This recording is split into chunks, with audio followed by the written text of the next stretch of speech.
in answers because standing orders do require them to be more succinct. I thank the honourable member for reminding me of that, and I'm sure ministers will want to make sure they improve the order in the House by following that line. Honourable Jim Anderton. Mr. Speaker, can I assume then the real answer to the primary question is that the government never mentioned the importance of agriculture or the primary industries to the New Zealand economy at all in the speech from the throne? And if so, is this the example of neglect of the backbone of our economy that we can expect from a government run by downtown finance market traders? Mr. Speaker. Honourable David Carter. Mr. Speaker, as I did answer earlier, agriculture was mentioned in the speech from the throne, but I did go back and research a speech from the throne given in 1999 when Labor became government, and in that particular speech agriculture was not mentioned apart from this comment: New Zealand remains over-dependent upon the production and exporting of commodities. There was the Labor government again signalling that it had no interest in agriculture whatsoever. Order.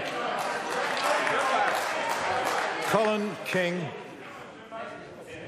Supplementary to the Minister. What other reports has the Minister seen from the rural community on the government speech from the throne? Mr. Speaker. Honourable David Carter. I have seen a number of very positive reports on the speech from the throne, including a press release dated 9 December 2008 from New Zealand's leading rural sector organisation, Federated Farmers, stating that, quote, farmers are pleased government is on the same page, that, quote, farmers are encouraged by a new government that values the real builders of the economy, and that National's promises are, quote, like green grass to farmers.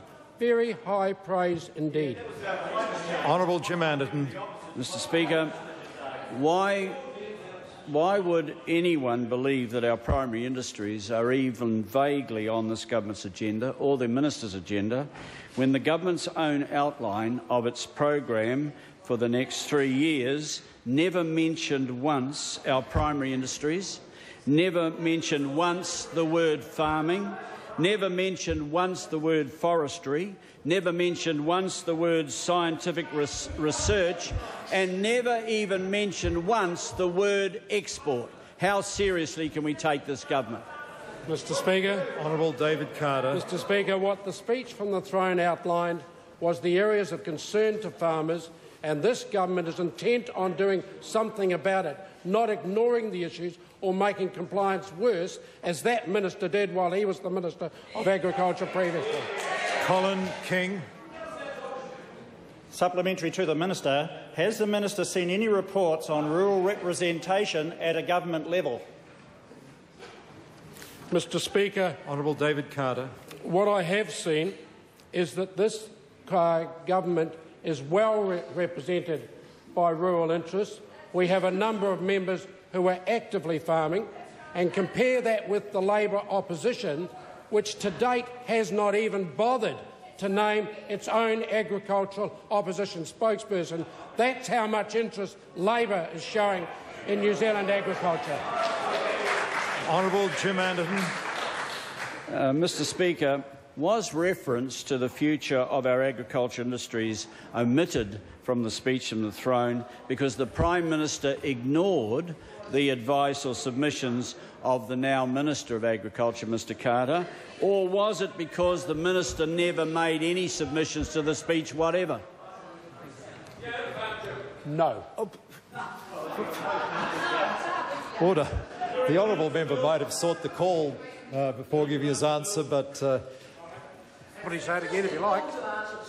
We'll take the answer as given. We move now to question number 11 in the name of Te Ururoa Flavel. Tēnā koe, Mr. Speaker, kia ora tātou.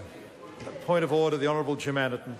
The table, the speech from the throne in 2005 and the speech from the throne in 1999, where agriculture and science were part of the proposals. The Leavers sought to table those two documents. Is there any objection?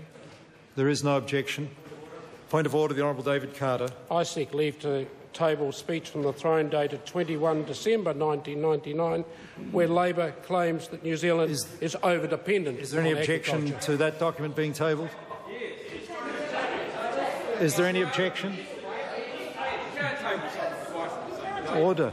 As I heard, and I stress as I heard, I thought the Honourable Jim Anderton sought to table the speeches from the throne for 2005 and 1999, and the Honourable Minister sought to table the speech from the throne which year? Clarify, as I understood them, the member sought to table the speech from the throne 2008 and 2005. Order. Order. Order. We'll deal with this. We'll deal with this, Mr. Please sit down. We just seek from the member to make, because it was difficult to hear because of all the interjections. Honourable Jim Anderton, which documents did you seek to table? Speech from the throne 1999 and 2005. 1999, 2005. Was there any objection to those two? There is no objection. Honourable David Carter, which did you seek to table? No further documents.